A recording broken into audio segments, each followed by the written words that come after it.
Hey everybody, welcome back to Career Insights 501, and I am Dr. Loso. Today we have a special guest, Manish Chanan. He's going to be talking to us about his academic and professional career. So, Manish, welcome to the show. Hey, Carlos, how are you? I'm good. How are you doing? All good, all good. Nearly 11, a quarter past 11 in London. So yeah, all good. Oh, wow. Okay. So yeah. Well, I appreciate you being on here. You're actually my first international guest on the show. So thanks for coming on. I think this will be interesting. So I guess we'll start out by just telling the people a little bit about yourself and, your background, and then we can get into more of your journey. I know we spoke about that a little bit on Polyworks. So, yeah. Great. Yeah, Carlos, just a very brief summary for you and your listeners. I've worked in London all my professional life. Come from Asia and India. So I spent about 12 years driving growth, enterprise sales, product management, product development functions. I worked in a range of companies, Thomson Reuters, Fitch Ratings, WorldPay, EY, and JLL currently. So my kind of immediate focus is that in the last kind of 12 to 15 years have been designing various solutions for our clients, partners, our own people in the organization I work with. Again, with the strategic and the tactical priorities set by the design leaders, by the business leaders. So the industry that worked with the financial services, consultancy, as I talked about, and the partner ecosystems for payments. So all of these businesses have got a global presence. I happen to be based in London, which is again geographically we call it a EMEA kind of. In the various organizations will have European, Middle East, and African operations, including UK, to cover through this. Lately, I've been working mostly on innovation, adoption of products, new products, retiring products, what's out there, and also building a long-term profitable growth for organizations.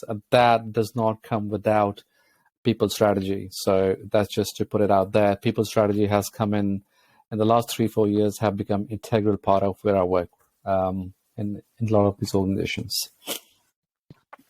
I think people strategy has become just important across industry in corporate America, and in general, it seems like I've seen more and more articles about that on LinkedIn, especially, I guess, since COVID, and they had to deal with people in these complex work schedules and lives and situations, and dealing with the mental health and stuff like that. So it just seems like a lot of humanistic focus approaches or methods are being taken in a lot of corporate America now. So that's definitely, I think, a good thing to point out. So you mentioned that you were from London, and I was actually doing research last night because I was like, what's the difference between the UK, Great Britain, London, and just trying to figure all that out. And so I was looking at maps, and they had all this stuff circled, and I was like, okay, this is kind of confusing. So I guess London is the equivalent of an American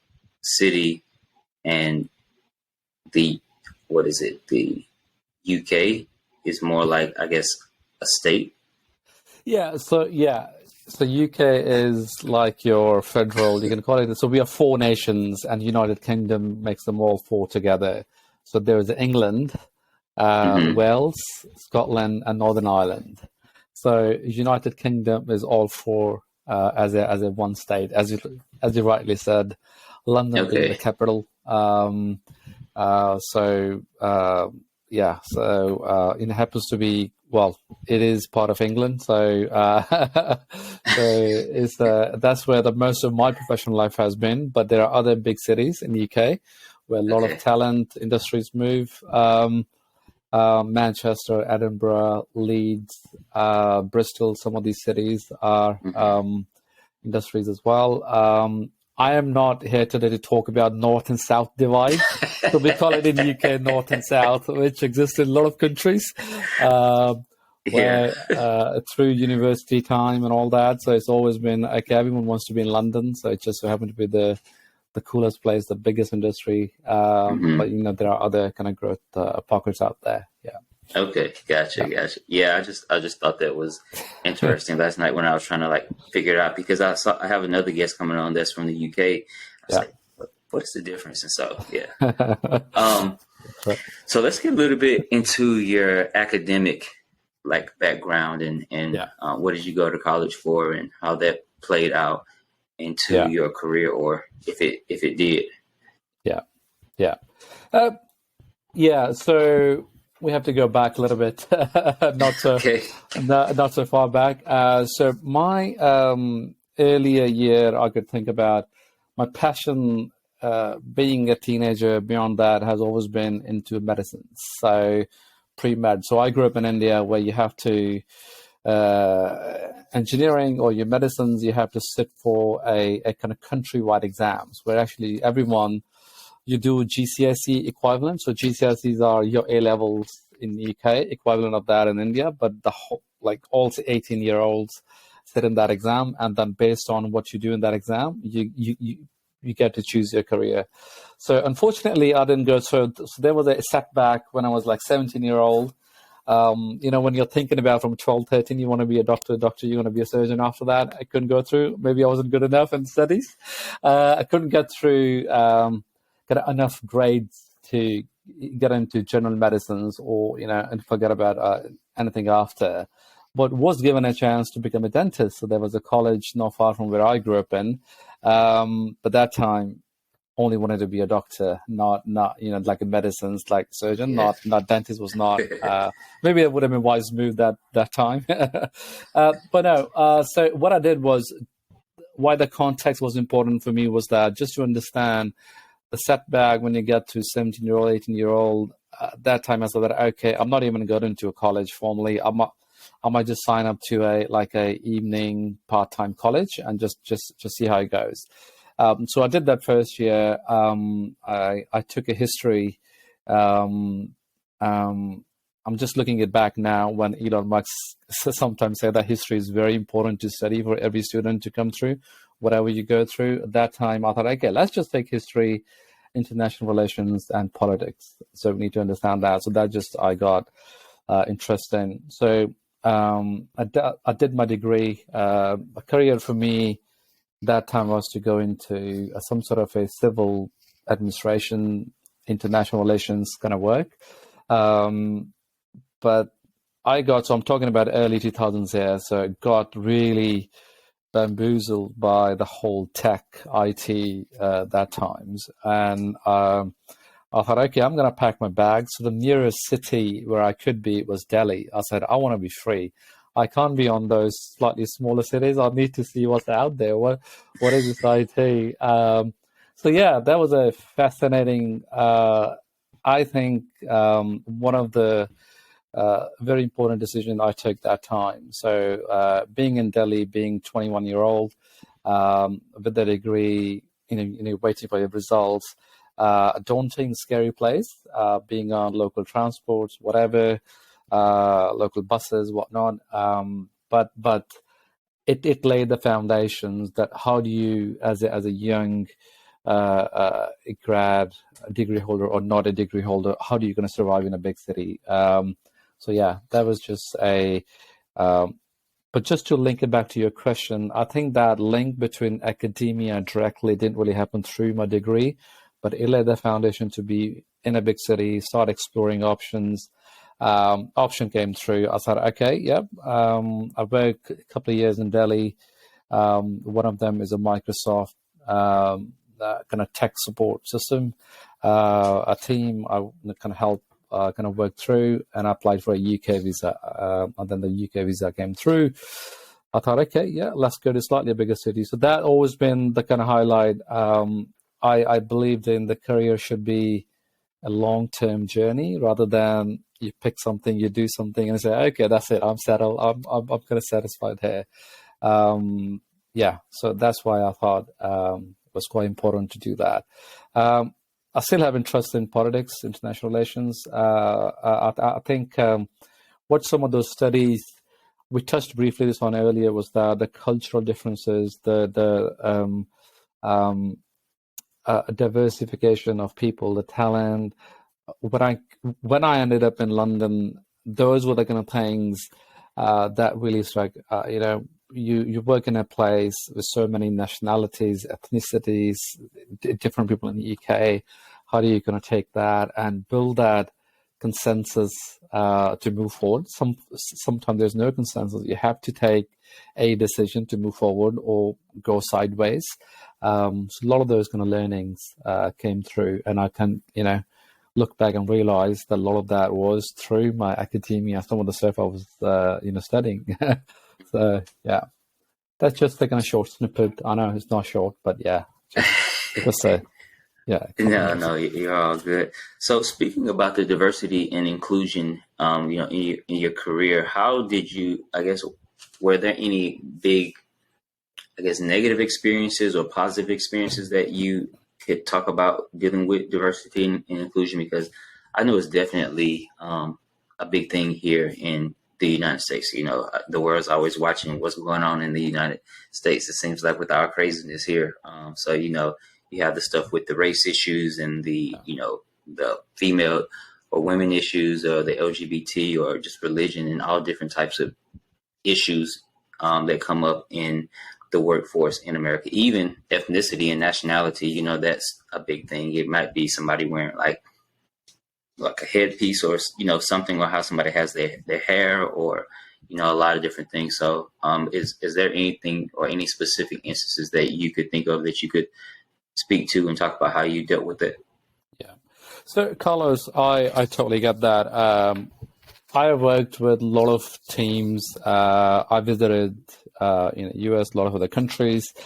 Being in UK, I don't think I can relay or probably point out one or two incidents. But what I can say is, sometime when I arrived here in 2002-3 in London, I think there was a lot of subtleties at your workplace. So of course, I come from a slightly different country. I'll look different than some of the colleagues back then. English may not have been as fluent as the others go, but I studied English throughout the journey, so maybe I didn't really feel that. But there was kind of subtleties. I don't want to call it like a groupism, because sometimes when you join in, you're like, a new workplace, 22, 23-year-old, you think that, okay, why did you never get invited to certain whatever drinks after work? Why there are only like some of the other groups? And then all the expats, I would say slightly, different nationalities. I always felt comfortable, I don't want to say the term, the Commonwealth cousins, some of the Australians, New Zealanders, South Africans, a lot of that. There was a lot of that, like we somehow in one group, and there is another group. But that's just,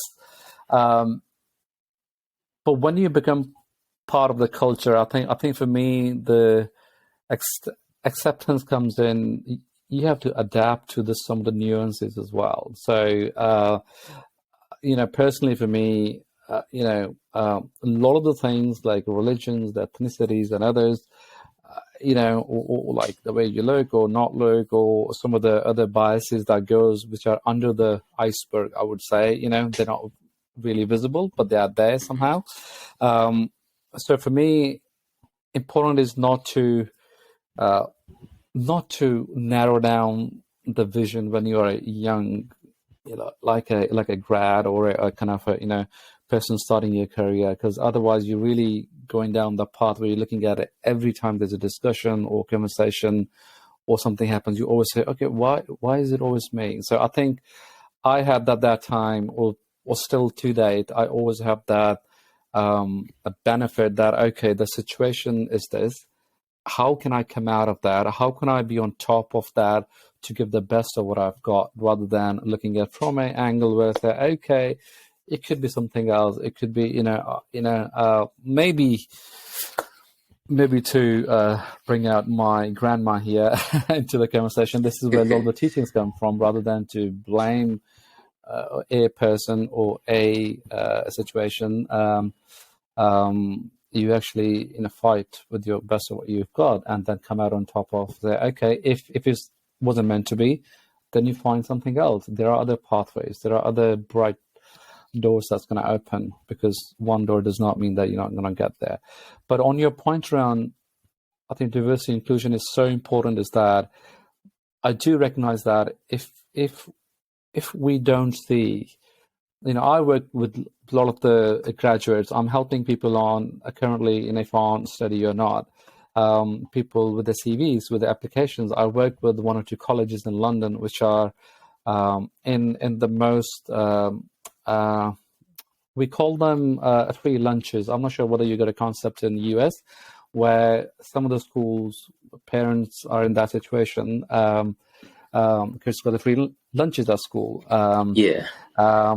So with those colleges, they don't have a role model at their home. They don't know who they can talk to. And these are 18, 19-year-olds going A-level. They have no concept of how to write a CV or how to put 3 sentences together.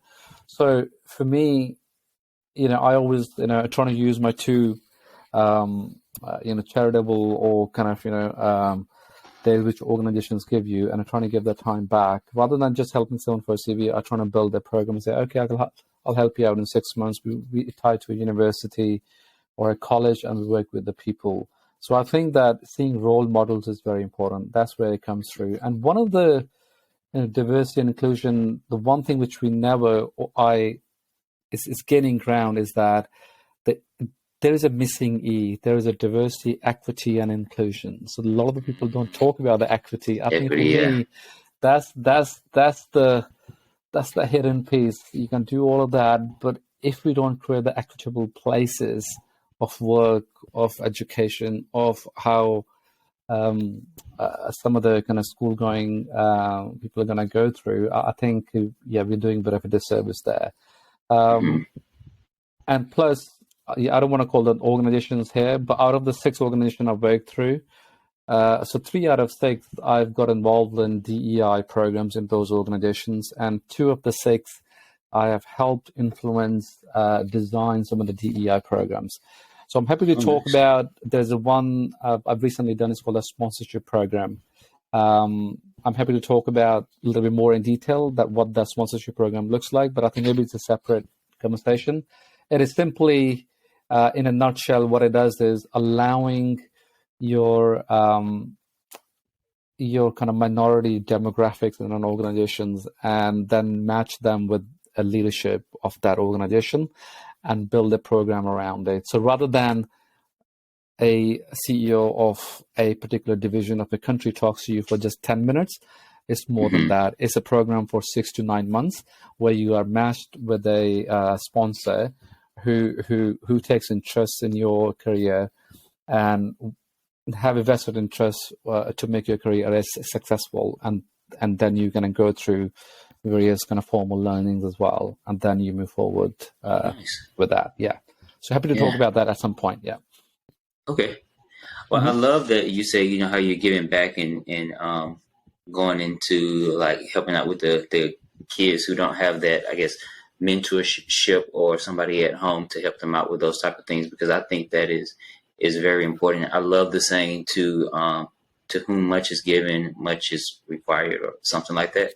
But I definitely think, we have the responsibility to give back to our communities, or just, back to the world in general, to help make it a better place. So I definitely love that, because I think so many of us getting caught up in the rat race of corporate America and just making it to the next step, next prong or whatever, and we forget about helping each other out. In corporate America, I feel like at least in America, it's just like stepping over whoever you can to make it to the next level, and that mentality kind of like, I guess, pushes back the mentality of being helpful.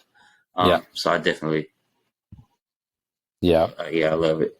I agree with that. And also I think, Carlos, I don't want to keep beating here. For me, I am maybe just the way I've been working through. I like, I'm an action oriented person. So for me, all that pledges, a lot of that matters. But what I don't like sometimes is that tokenism that goes in. So various days and months we do throughout a year to promote some of these programs, diversity, inclusion agendas. Once you work in a career, you know that where tokenism is going on, rather than some actions, concrete actions being taken out year after year after year. You see that similar. You said, okay, hang on a minute.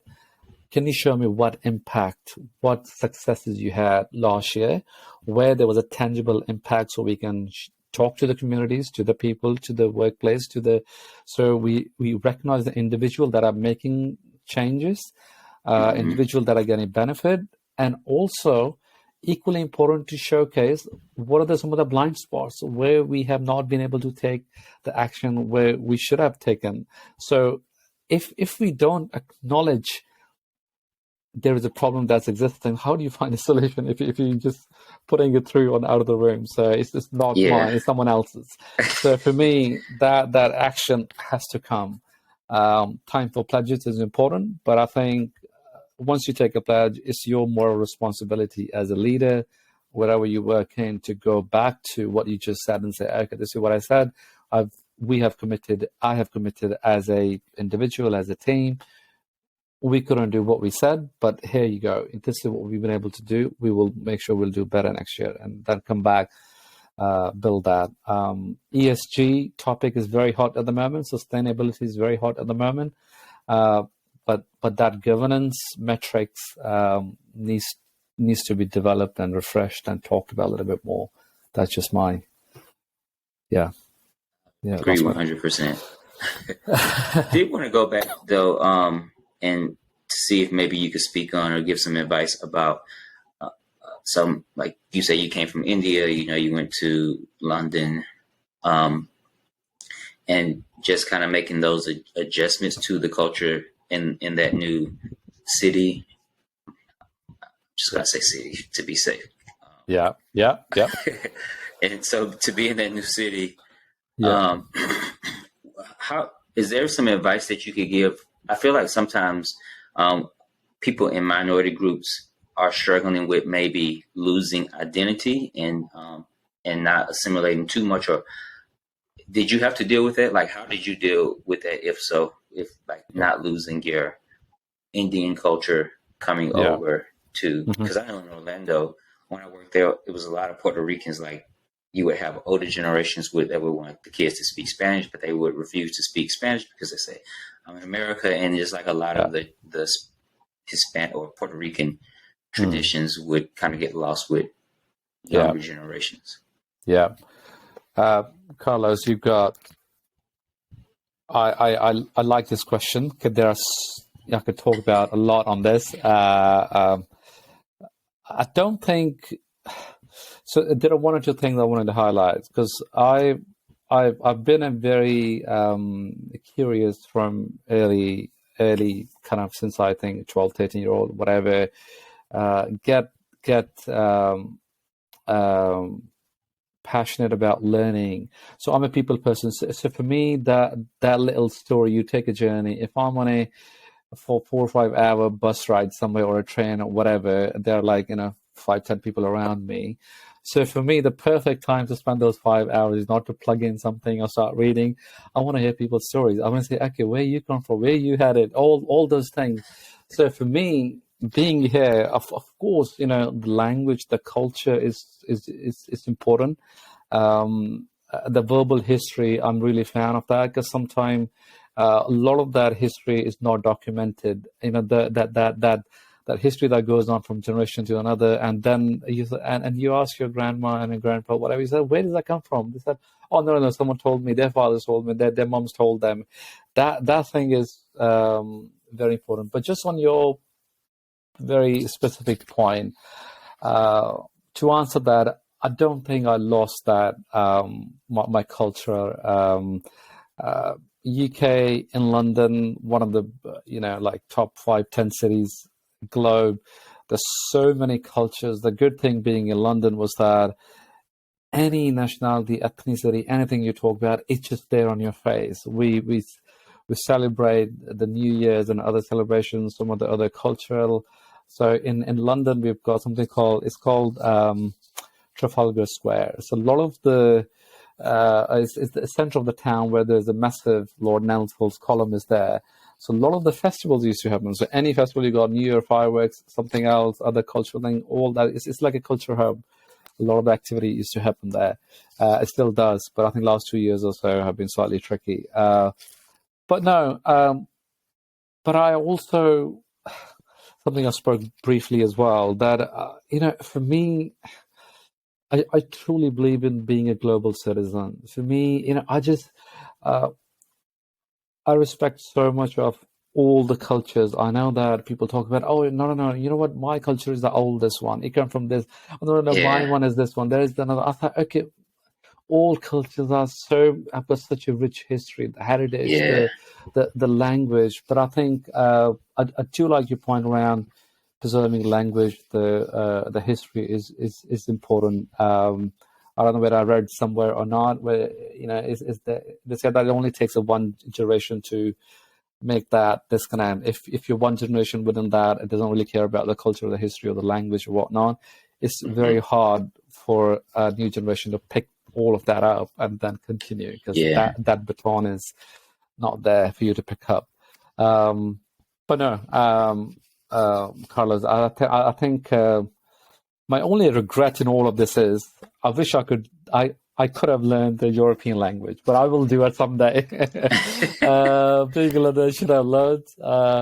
We had a Brexit. That's another topic for another day. But seems like the world shouldn't get smaller and smaller. We should be looking, expanding. So so I'll definitely learn a language someday. Yeah. I've been playing around with Duolingo, trying to re-up my Spanish, but I'm not consistent with it. So I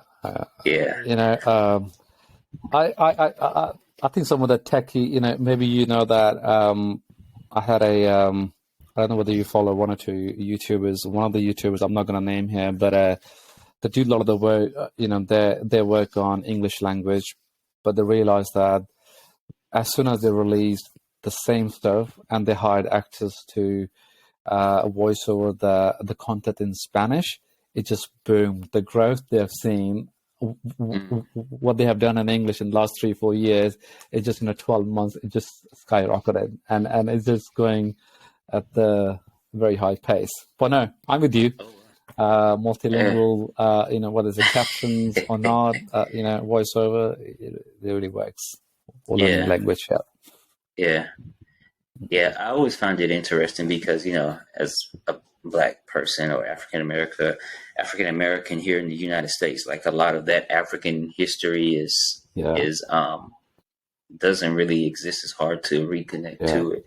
I just made a status or a post on social media. It's like, why do Black people always here in America, African Americans, like, why are we always post about Egypt when most of us are from the West? Our ancestors come from the West Coast of Africa. So I started thinking about, that's kind of weird. Like, that's not where we're from. So you're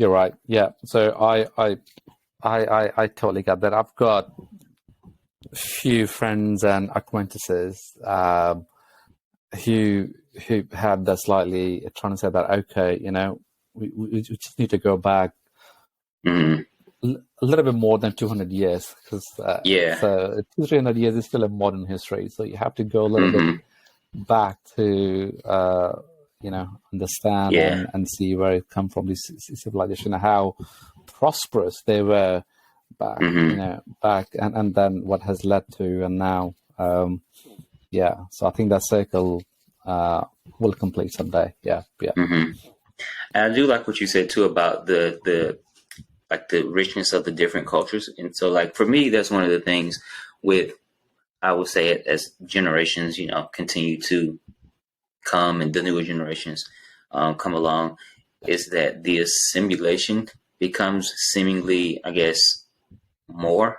And there's just so much that you can take from all these different, cultures, and even the subsects of like the different cultures. It's just so much that, once you get to like the UK or just America, and people start to assimilate to. I'll just use America for example, assimilate to what America is, because I feel like here assimilation is like a very big thing for a lot of people, like assimilating to the American culture and not necessarily letting people just be themselves or practice their cultural things without any type of repercussions or judgment or anything like that. So but I was like, when I think about American cuisine, it's like pizza and like all this other stuff comes from all these other cultures. It's like Taco Bell is like coming from Mexico, and tacos and Tex-Mex, and it's just like I don't understand why people don't like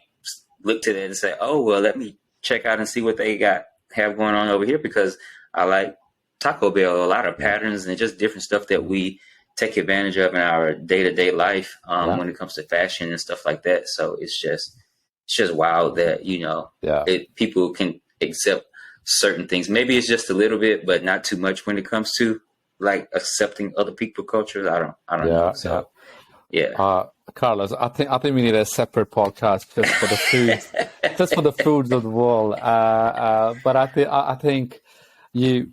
If I may, you touched such a something that piqued my interest a couple of years ago. I think my ultimate dream is to kind of go and learn some of the cuisines of the past, if you will.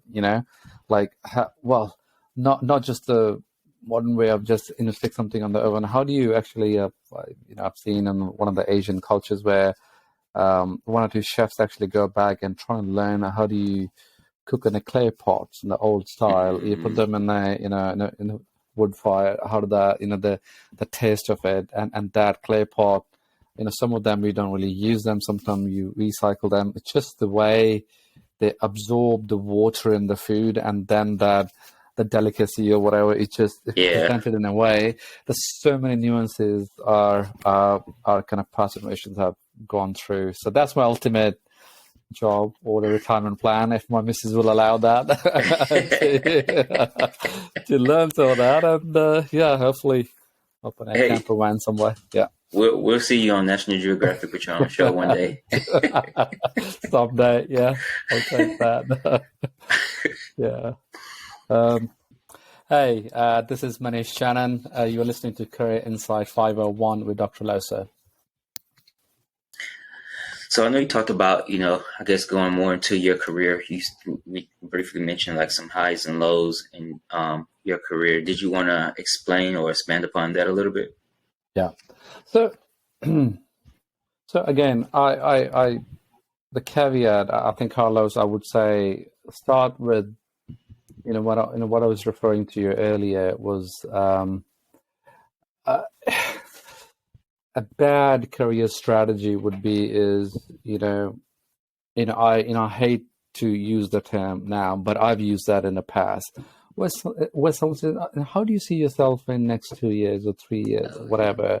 And I think, okay, 2 years, you come into a place, it takes 2 seasons to get used to even the place. If you're a traveler, if you internationally move to somewhere, or even you come from one city, you grew up in a slightly different, a suburb, and you move to a slightly bigger city, you have to find your feet on the ground and see what's what. So for me, I think that was I kept on in the career when I started, doing a job in London and say, okay, yeah, that's great. You were kind of young, early 20s, you're going your, partying, and I've been a ardent fan of sports, not just watching it, playing. So hockey, tennis, cricket, a lot of these sports I tend to play and build our networks around socially. But I like to say a knocking came in like 2000, 10 or 11, where I questioned myself and said that, okay, what is my grand strategy? Where am I looking here? I've been a product manager for 3-4 years. I've been chipping away, bonuses coming through. There is a package, you're moving a lot of that. But what is I need to challenge myself. So that's where the challenge came through, and thought, okay, from the implementation to a product, I need to do something different. What is that different? I think that time, consulting was a calling. So I thought that, okay, that is a industry, I'm not going to say, pros and cons, but let's just take on the face. But I think if any aspiring person coming through the career, I think you need to be able to think at least for a certain time like a consultant, where you've been given a problem, you need to do deep dive, data gathering, analysis, connecting the dots. I would say, a lot of that is now big data. You've got a lot of tools, what you got in your hand now, what you didn't have 10 years ago. So a lot of that, so it's why I jumped in. I thought, okay, want to be a consultant. First 3 months, totally blown away. Have no clue where I am. Like, they're like, in that organization, there are thousands of consultants just there, and you are just one of them. And you wonder what impact or changes am I making on a daily basis. I thought, I'm not gonna ask that question to myself, but let's just learn the tricks, the trade. So for me, I think some of the challenges, pain point was that, like I said, the grand strategy was missing. I thought, okay, where am I headed? And how did I turn around and said, okay, let's just jump into a slightly different, a new industry. Again, a risky move. That's post 2008. We just had a crash 2 years. Organizations are looking at portfolio rationalization, moving people, moving offices, all that, what you hear these days. But for me, I thought that, okay, so when the times are difficult, we need to find new ways of, learn things. So I think learning has been a key. So gone into that consulting kind of path. What has really helped, just in a, a quick nutshell, has been, that I tend to, within kind of 6 to 8 months for the first year or so in consulting, I've thought about myself. I thought, okay, the way for me to survive here is that start bringing insights to the business, to my own people, to my own team, start questioning as well a little bit, like, start with, you're the junior most person, start questioning, okay, basic things. Why are we doing this way? Where is this headed? We can all talk about, okay, what is the, nowadays we ask the question, what is my cloud strategy? What is my AI strategy? What is the people strategy around it? And how are you going to, fulfill what you've got? What the problem is, how to fix it, but do you have the manpower? Do you have the people to fix it? So for me, those were the kind of insights. I took initiative on my own, proactively going back to the leader of the business and say that, okay, I've looked at the last 6 months of the pipeline that has come through. I don't think we are doing enough on a particular area. We should be growing this way because it is backed by what I've seen in the past where we have been strong, but now we dropped the ball. So a lot of these kind of, I'm just trying to give you an example. But all of this is happening with a highly pressurized workplace. So the consulting, you're dealing with the Forbes, 200 top 200 organizations here. So you've only given it one chance. You missed that one chance. You're not coming back to that meeting or that conversation because you just blew it. So that's what is hanging on your neck all the time. But somehow you survive. Our kind of we have evolved as humans. We know in a survival, all those instincts kicks in. Where to find your niche, and my niche was being the insights guy. Be the guy who's not really rude, who's not really and always asking for whatever. I think I try to bring in the clients or the teams or the people I'm working with, bring them in a social setting in a way where it doesn't really always have to be going to a pub and having a drink. It's a little bit more around, okay, let's do a bit of a breakfast chat. Let's meet on a badminton court. We go Monday 6 to 8 p.m. whatever. Bring in your colleague. Bring in your all of that comes in. That really helped. And then when you find the shared interests within your team, within your, people you're working with, I think it's more enjoyable. I think working through day and day becomes more enjoyable. So a lot of that was there. Also another anecdotal. So while I was doing socially all of that, we worked with one of the clients as well. They were trying to do a mentorship program. So the program I talked to you about now, sponsorship, mentorship. So they were doing that program for their own people, where they are targeting, women and other kind of minority ethnic staff, and help them grow into the senior management, building that pipeline. And my organization I was working through, they were doing their own as well. And I dropped an idea at that time to my country leader. I said that, why don't we switch it around? We have both organizations. We work together. We both have this program. Why don't we take mentors from one organization and they mentee the other organization, and we have that cross-pollination? That was taken nicely, and then we did that. And also we gone back to the people and said that, like, we are removing that extra bias, that your application will not be seen by our organization, it will be someone else externally, and then we will see vice versa. So interesting. So that's just one of the aspects. I'm not touching difficult downs here. One or two, again, you work with range of people.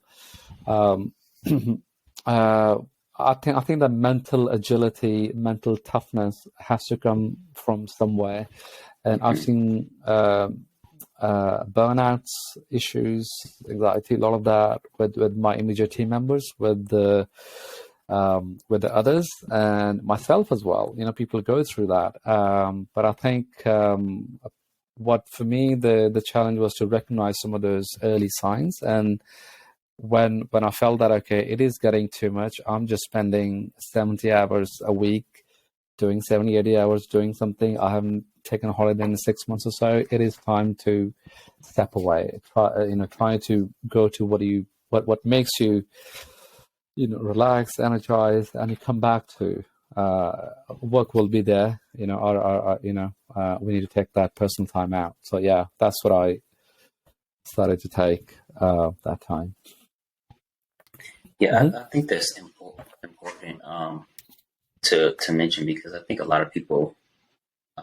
So I worked in one of the big four as well, and the work ethic, it was just unreal. The amount of hours some people would work, and I was just like, yeah, I don't want to get promoted to that position, because all the travel and the working the long hours and the time with the clients, and trying to wine and dine them, and then just meeting with the clients, and it was a lot. Like, the pay was good, but it's like too much for me. I would definitely burn out quick.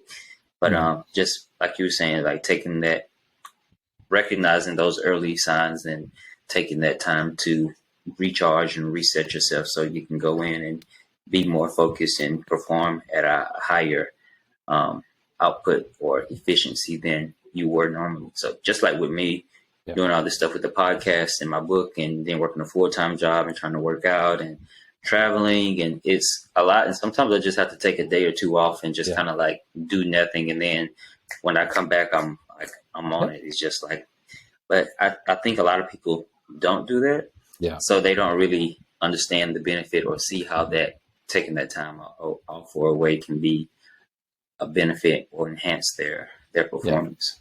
Yeah, Carlos, you're right. I think when you were talking about that, I think something triggered. I think as you goes through your career chart, and if anyone wants to be a people leader, or you happen to become a leader and then you start managing people, I think the onus should be on that people leader as well. And I've started to do that. I think I've been managing teams now from 7-8 years now. I work with offshore teams. So some of the signs for me is that people responding emails, messages, whatever time in the night or something. So for me, I come in on Monday, whatever, I say, okay, guys, let's just crack in the conversation. And trying to have a chat with the team and say that, guys, if something has been sent, it does not mean that you have to respond that time, unless you're working on something, you're working on a strategy, you've got a M&A stuff happening, you've been called to come in at 2 a.m. on Sunday because we got to deliver something on Monday 8 a.m. That's different, we're going to sign up to that kind of work. But if it is not that, there's no point Friday nights, responding to that kind of messages.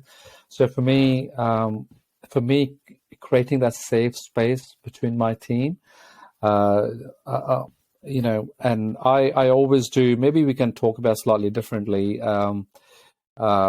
We talk about something called cultural intelligence, or the safe space, or the social styles of your team. I think that's really important.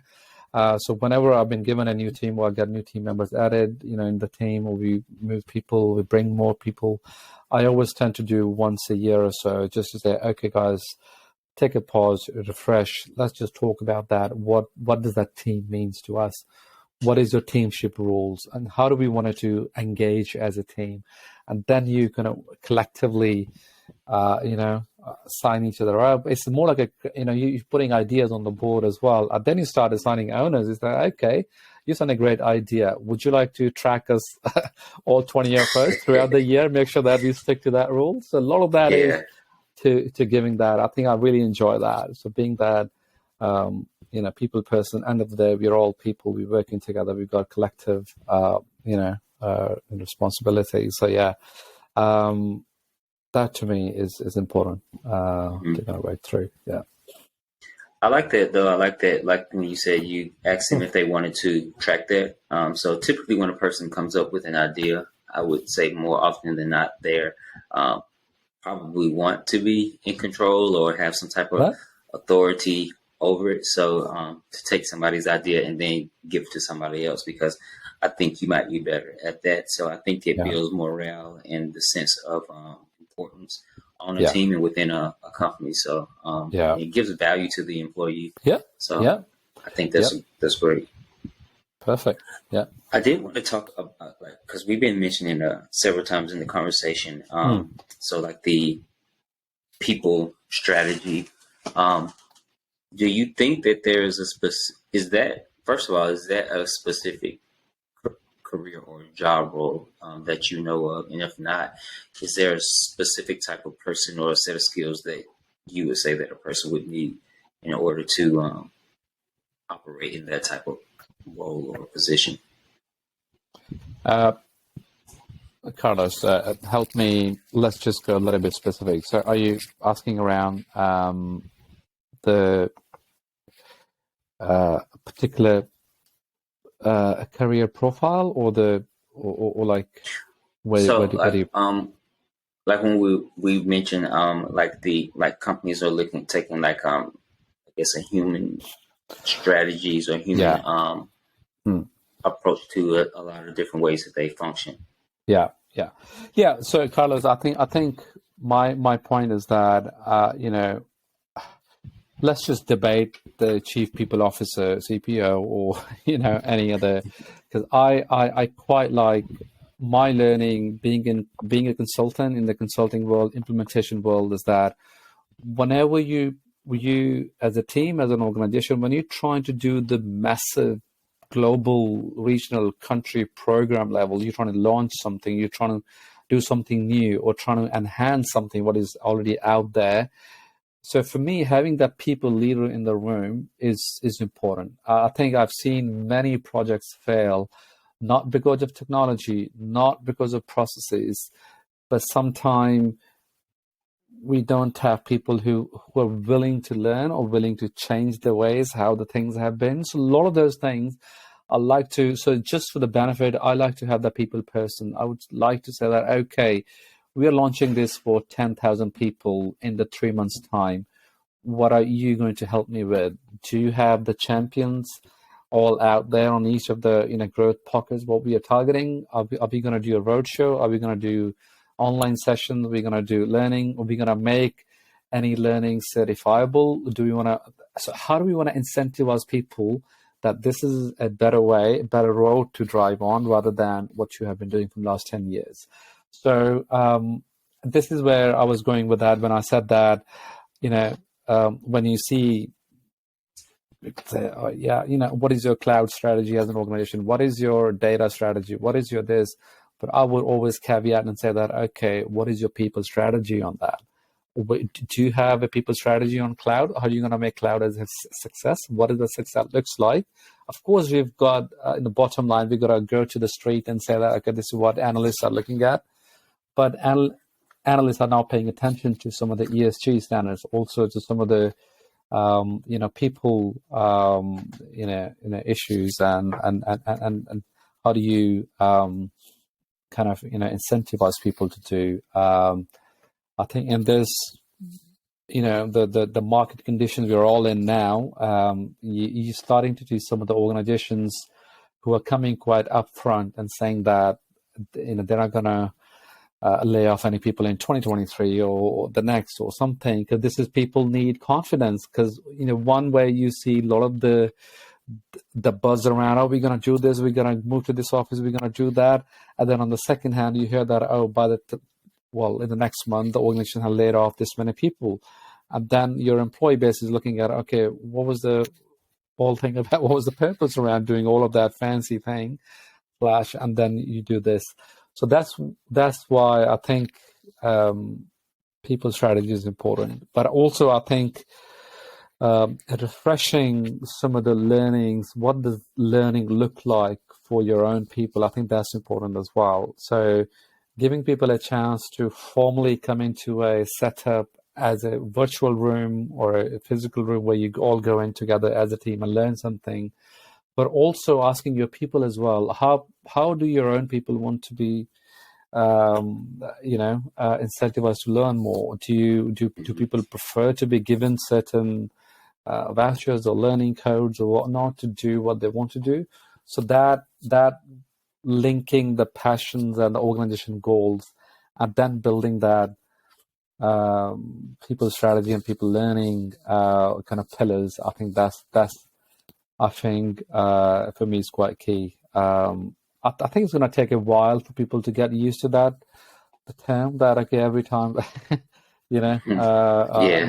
bring in a new kind of AI ML fancy tool, automation tune. What is my people's role in that? So how do you want my own employee base to play a role, or what role do they play where they don't play any role, and how do we go back to our people we are serving through our products and services? How does that whole paradigm looks like? Yeah. Good stuff. Yeah. I think that we can learn a lot from children, but as an adult, sometimes we just like have that mindset, like they're kids, they don't know anything. But like when you kind of like sit back and just kind of like observe them and just the way that they're learning and interpreting the world, like it kind of like reopens your eyes or gives you a new perspective on things when you sit back and look at kids. So yeah. Perfect. God, it was something else I was going to say that when you're playing cricket or whatever sport that you're engaged in, do you just like, for me I work out a lot too, for like self-care, and it's not even, it is to kind of like get a better body, but at the same time, like now it's just kind of like to get out of the house because I work remote. But oftentimes I'm not thinking about work, but ideas will like pop into my head, and it's like, oh, does that happen to you when you're playing like cricket or relaxing? Like all the time. I think you're not alone. I think that's what the whole thing is. When you were just mentioning earlier as well, taking that when you're working remotely or whatever, you take a day or two out, you're out and about. All these. So the games that we're mentioning is that for me, outdoor is very important. All these sports are outdoor related. So you are out, like, I know that the cricket is not the easiest sport for family perspective, socially, because you're out 7 hours, 8 hours just playing, but you're out on the field. I've got a really bad hay fever. I struggle from April to August. That's when the season is. And my hay fever is those 4 months. I don't really care, but I think those are the things, you're right. When you're free yourself, when you are, just joking around and silly things or whatever, you're happy. I think that's where some of the ideas start kicking in, and you think, okay, not that you're thinking about work, but I think there's some of the think what you should be doing, I think, yeah, so you're not alone. But I think I really like that what you said, that, like doing your own personal, whatever, gymming and whatever. But I think I used to do that running a lot, which is, again, you put your own goal and you work towards that, run through. What I found was that I think personally for me, I thought it'd be good to mix a bit of a team and an individual sport around that. So winters I probably do run 3 months or something, and then as soon as the spring, summer comes in, let's just bring a little bit of teamship. Try badminton if you ever. It's amazing sport. Single, doubles, whatever. When someone smashes on you 150 miles per hour, you have to respond. It's amazing sport. So yeah. Yeah, we used to play little badmintons back at home in Mississippi, but they weren't like, from Walmart, like somewhere cheap, and it's kind of like those things weren't coming at 100 miles per hour. They were barely making it over the net. But it's a fun game. It takes some stamina for that. Like it's a lot of moving around with that. Exactly. Single is take a lot of time. But also I think one thing, maybe I don't know where you are now, you've seen that. We've got a trend in London last 5-10 years. There is a new model schools are trying, because schools have to, all the budget cuts and all that, they have to earn extra money as well. So when the schools are off, all the children go like, 3-4 p.m. or something. From 5 p.m. until 8 or 9 p.m., they open up their facilities to privately. So people can come in and book your basketball, you play badminton, table tennis, whatever, indoor sports. So that's 12 months a year. And that's a really good earning for the schools to get through, but also for an individual private. You're not paying a fortune to go to a gym. So you just book a court for like $20, £20 or something. For if you go in with £5, it's not enough. So, you go in and have a 2-hour session, you're refreshed next couple of days. So, yeah. It's interesting. I haven't heard of that before. Yeah, that's the model. I'm in Dallas now. I just moved from Orlando a year ago out to Dallas. So. All right. Okay. I was in, what was I? Conference earlier this year. Houston, so somewhere around there. That was in early May. I felt the hotness and the humidity. I thought, okay, we complain about that in London, but this is different. It's different. The South is definitely a different beast when it comes to heat and humidity. Yeah. Food's amazing. I can't talk enough about food in South. I just, love it. So I'm going to ask you a couple of little quick questions, like this little game, this or that, and see what your response is. So it's no background to these questions. You just pick one of the two. You make it up in your head. Yeah. The first one is: would you rather live a miserable but eternal life, or go straight to hell tomorrow? Straight to hell tomorrow. Yeah.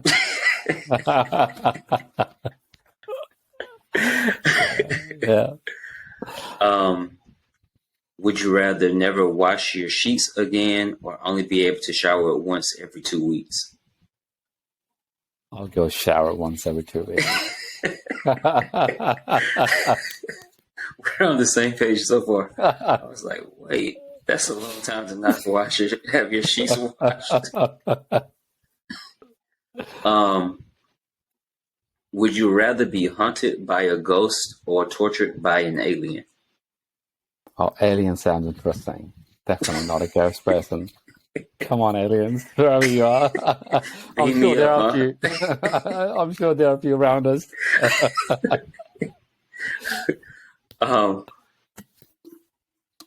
Would you rather die in space or never leave planet Earth? Same question. Never leave planet Earth, I guess. That's for me. I like space, but I think we need more than one individual who's really fired up to go out there. I think we need 10 of those, something to Yeah. make it, a kind of collective or a revolution. Then I'm definitely sold that idea. Last one, would you rather be permanently thirsty or be permanently nauseous? Permanently thirsty all the way. I am actually thirsty. Just taking a sip. Just pick the bottle just before you ask that question.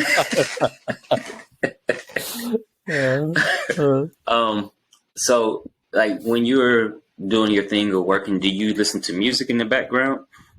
Yeah, I've never been a fan of it, but I love lo-fi now.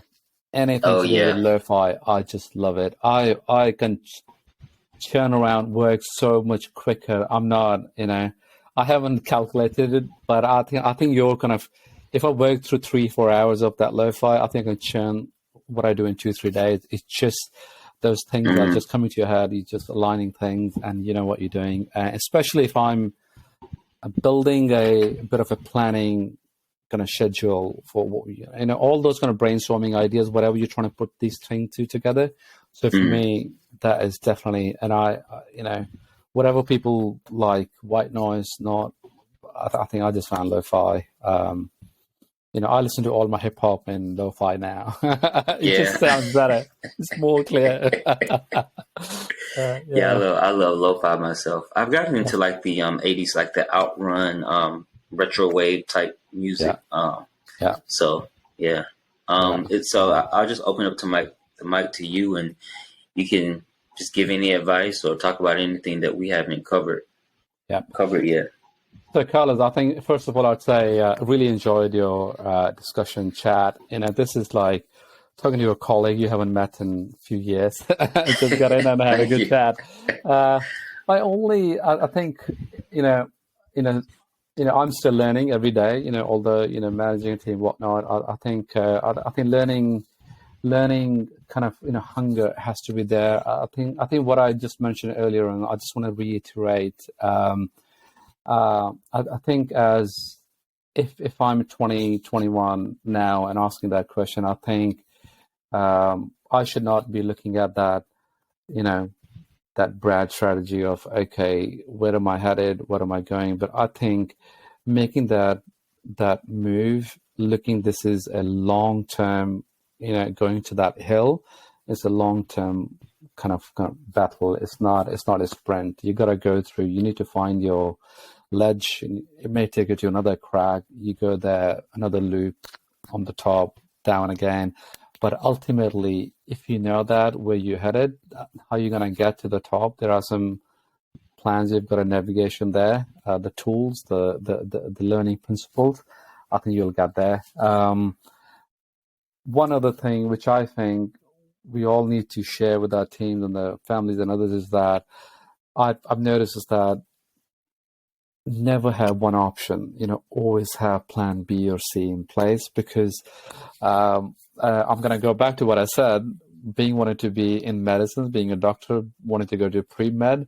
I think if you're a 12-year-old, 14-year-old thinking about just one option, it is very difficult to come back and say, okay, you know what, because you, all your life, you just thought about that one goal, and one that's snatched or it's just gone, you just feel like, okay, what just happened, So I would say, that just one kind of my always have that B or C ready with you, and then go from there. That's what I like. Sometimes my colleagues in Germany, I work with some of the bankers and insurers in Germany, and they are certified gas engineers. They are, like electricians. They've got 3 professions. Something happened. What they're doing, they latch on, pick a van and start fixing boilers and electrical circuits or whatnot. So I think that's just a one snippet for me. Yeah. Nice. Yep. Great advice. I definitely think having a backup plan is important now with just the way that industries are changing so fast. A rise of something and the fall of something else. The combination of industries, It's just like a lot of hybrid industries and stuff out there. So just being well versed and well skilled, I definitely think that's great advice to leave the listeners with. Yeah. So if you wanted to, you can take this time out to tell people, you know, like what you're working on. If you have anything you want to let people know about, or how they can contact you and whatever you got going on. Yeah, I'm on LinkedIn, so people can look out for me. It's Manish Chanan through the name. Email is manishchanan@hotmail.com. What I've been working on is on innovation and product adoption over the last couple of years. I'm happy to be contacted, share what I've been doing, without any confidential detail. It's around how do you develop, design, and launch innovation programs for the organization you're working with, which is, again, innovation could be product innovation, your service innovation, your operational, whatever you're trying to go through.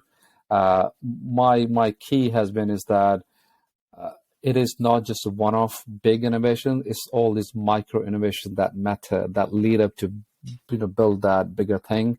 That's what some of the bigger brands and Nike and others care about. For them, that little innovation is so important for the people they're serving, the athletes they're serving. Is that don't keep your eye off that micro innovation. So that's what I've been doing. I've done one or two projects relating to that. One interesting piece, like I talked to you about, the DE&I sponsorship program. I've been able to design that program. So happy to share that with people. If someone wants to know what are some of the pain points, how difficult or easy was it to recruit some of the leadership to be a sponsor, but also equally, so how do you create a buzz within an organization as well? So for people to start talking more openly about some of these issues, but also equally successes as well on DEI topics. So those are the contact details. Carlos, I've shared some of the detail with you as well. So if you don't mind sharing the LinkedIn, we post it out. If people are going to reach out, I always post it in the Spotify and YouTube comment section or caption section. So but happy, and also Carlos, I would say, and happy to if you give us more airtime, happy to come back if you want to create maybe, I don't know, forum or maybe 2-3 speakers or whatever, create a difficult topics or whatever. I think I'm all out for breaking stigmas and and having being a difficult conversation, trying to get there somewhere. So happy to do that ever if you plan on doing some of the topics we discussed today or any of the topics. Okay. I was definitely going to say I definitely would like to have you back on, because I feel like today it was like we talked about a lot of different things, but at a very high level. We tried to get down into the details a little bit, but we just touched on a lot of things, and I think that we just pick out those different things and go into much more detail, especially with the diversity and equity and inclusion. So that would be, I think that would be a great topic to have like a panel discussion on. So I definitely will keep in contact with you and have you back on so we could have some more discussion around that. Yeah, great. Sounds good. Manish, I really appreciate you coming on to the show and reaching out and volunteering to come and talk. So I learned a lot, and like I say, you're my first international guest, so I feel like I'm going to be internationally known now. I'm going to be famous. Likewise, Carlos. Love talking to you. And happy to come back. But so stay in touch. But anyone, hit me if you got any questions, comments, or anything you want to know more. Thank you, Carlos. All right. Thank you. See you next time. Have a nice one. All right. Bye-bye. Bye-bye. Okay. Bye.